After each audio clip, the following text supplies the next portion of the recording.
ഈ വർഷം പരിശുദ്ധ പിതാവ് ലയോ 14 മാർപ്പാപ്പ ഫ്രാൻസിസ് അസീസിയുടെ ഒരു പ്രത്യേക വർഷമായി പ്രഖ്യാപിച്ചിരിക്കുകയാണ്. അതായത് ഫ്രാൻസിസ് അസീസി മരിച്ചിട്ട് 800 വർഷം തികയുന്ന ഈ സാഹചര്യത്തിൽ 2027 ജനുവരി 10 തീയതി വരെയാണ് ഈ ഫ്രാൻസിസ് അസീസിയുടെ വർഷമായി പ്രഖ്യാപിക്കപ്പെട്ട ഈ വർഷത്തിന്റെ കാലാവധി.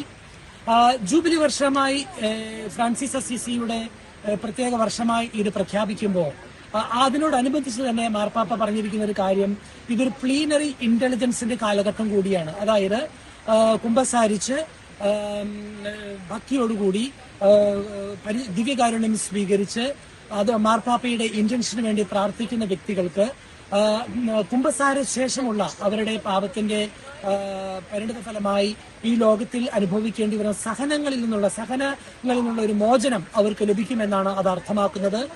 ഏതായിരുന്നാലും ലോകമെമ്പാടും ഏതെങ്കിലും ഫ്രാൻസിസ്കൻ കോൺവെന്റൽസിന്റെ ദേവാലയത്തിലോ ഫ്രാൻസിസ് അസീസിയുടെ നാമധേയത്തിലുള്ള ദേവാലയങ്ങളിലോ പോയി പ്രാർത്ഥിക്കുന്നവർക്കാണ് ഇത്തരത്തിലുള്ള പ്ലീനറി ഇന്റലിജൻസ് അഥവാ ദണ്ഡവിമോചനം ലഭിക്കുവാനായിട്ട് യോഗ്യതയുള്ളത്.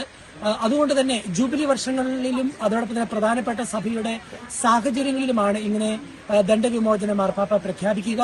അപ്പൊ 2026 ജനുവരി 10 മുതൽ 2027 ജനുവരി 10 വരെ പ്രത്യേകമായി ഫ്രാൻസിസ് അസീസിയുടെ പേരിലുള്ള ഒരു വർഷമായിട്ടാണ് ഇത് പ്രഖ്യാപിച്ചിരിക്കുന്നത്.